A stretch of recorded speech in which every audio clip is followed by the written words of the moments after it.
Okay. What's up, online people? My name is Will, and this is my channel where we try to learn something new and interesting every week. And today I'm feeling a little uneasy, a little nervous. Why am I nervous, you might ask, if you are nice? Well, I've done it. I've moved into college in the middle of a pandemic, believe it or not.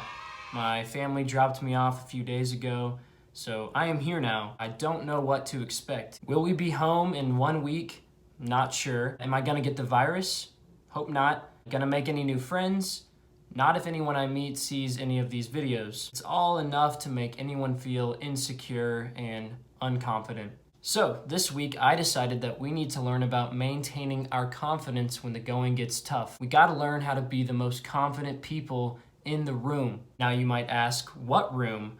Well, for me, it's my nice little dorm room, and for you, I don't know. I don't know what room you're in, but with these 10 tips, we're gonna learn to be the most confident people in our respective rooms. So let's figure this out and see if we can become a little more secure in ourselves on a daily basis. Number 10, stay away from qualifying words. Now, what are qualifying words? Well, I couldn't have told you a day ago, but I tried to figure this out. Qualifying words are essentially these words like maybe and might and possibly that people use when they don't want to commit fully to a position because they're afraid they're going to be wrong. And after thinking about it for a while, I guess these words do have their place. For example, maybe starting a channel and starting college at the same time was a bad idea. That's fair and probably true, but in a lot of situations, if we want to up our confidence, we have to stand by what we really think or believe,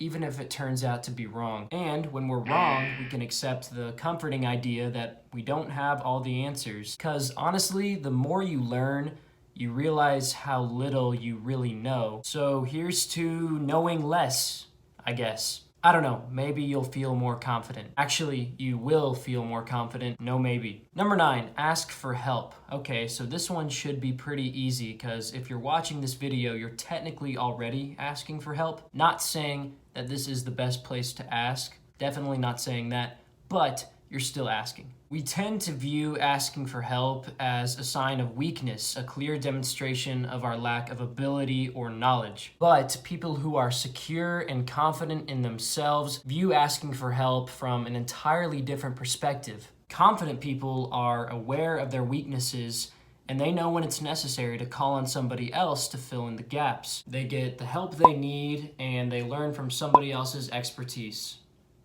I'm pretty bad at this one, so let's practice. Hi, please help this video get more than 10 views.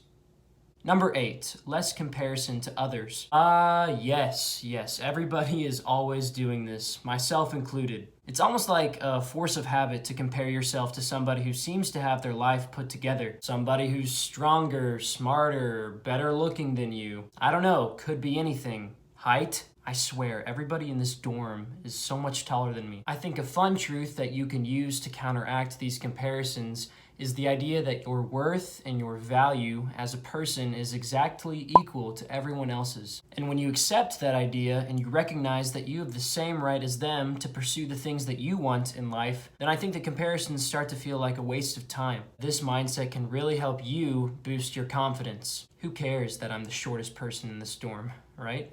Doesn't matter. Number 7, powerful body language. All right, this one was kind of strange to me, but for some people, I guess it could be a practical adjustment that you make to feel more confident in a public setting. A lot of websites and confidence gurus had plenty to say about the benefits of strong body language, but I'll just read this one excerpt from Inc.com that talks about embracing the power of body language. So let's see what they have to say. Okay, body language speaks much louder than words. When you're feeling down on yourself, change your posture. All right, pull your shoulders back, hold your head high, that makes sense. Stand with your feet wide and put your hands in the air like a superhero. Okay, notice the new stance quickly changes your mood and boosts your confidence. Okay, they kind of lost me at the end there with the superhero part, but I guess we can try it. Okay, shoulders back and then head held high. Something about keeping the feet not too wide and then hands in the air like a superhero. Wow, Yeah, no, I feel more confident already. This is definitely how I'm walking to school tomorrow. This is just amazing. Body language is key. Number 6, don't fear feedback. Oh, feedback. If you're going to do pretty much anything on earth, it's inevitable that you're going to receive some sort of feedback. What really matters is how you respond to that feedback. You'll receive helpful and hurtful criticism, but if you do not allow it to define your self-worth, then it can never break you. Whether someone who is criticizing you is valid in their arguments or not, as long as you don't get too defensive, I think that's a good sign of self-confidence. That being said, don't make too much fun of me in the comments section.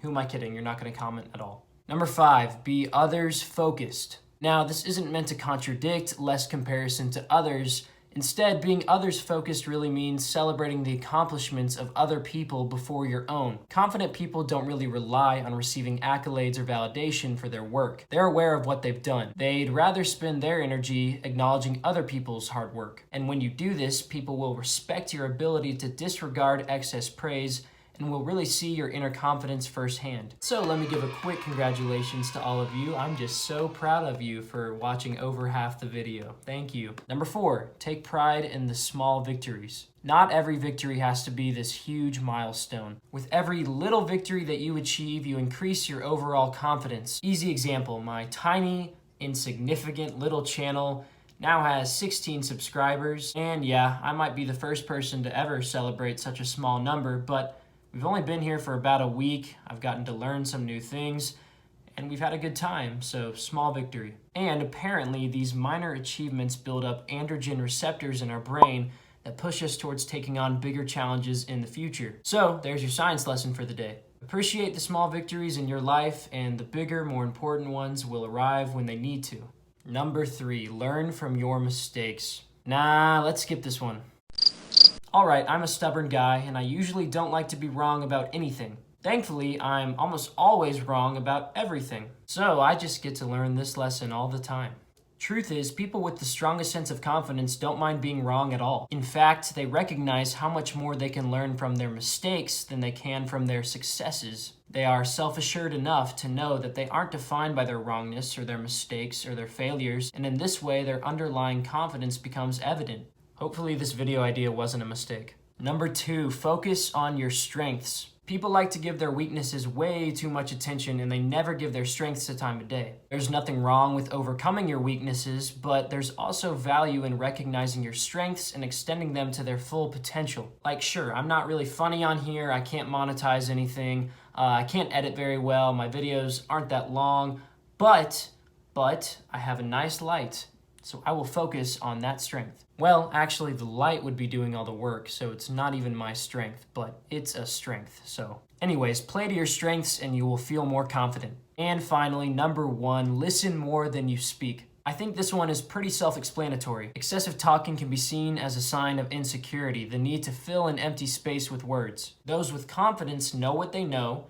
they hope to expand their knowledge, and to do that, they recognize that they need to do a lot more listening than speaking. They see any interaction as an opportunity to grow, not a chance to show off their past achievements, so they prioritize listening. I mean, you know what they say, you got 2 ears and 1 mouth for a reason. So if you listen more than you speak, it's probably a good sign of your confidence. And if not, you should try it out sometime. Stop talking. Well, that's it for this week's lesson. Thank you so much for joining us. I hope you learned something new about confidence and that you can apply what you learned to whatever room you need to be confident in. I know I'm feeling less nervous about college already. Shouldn't be too hard, but we'll find out soon enough. I'll talk to you next week. See you around campus. Oh, wow, yeah, this feels confident, baby.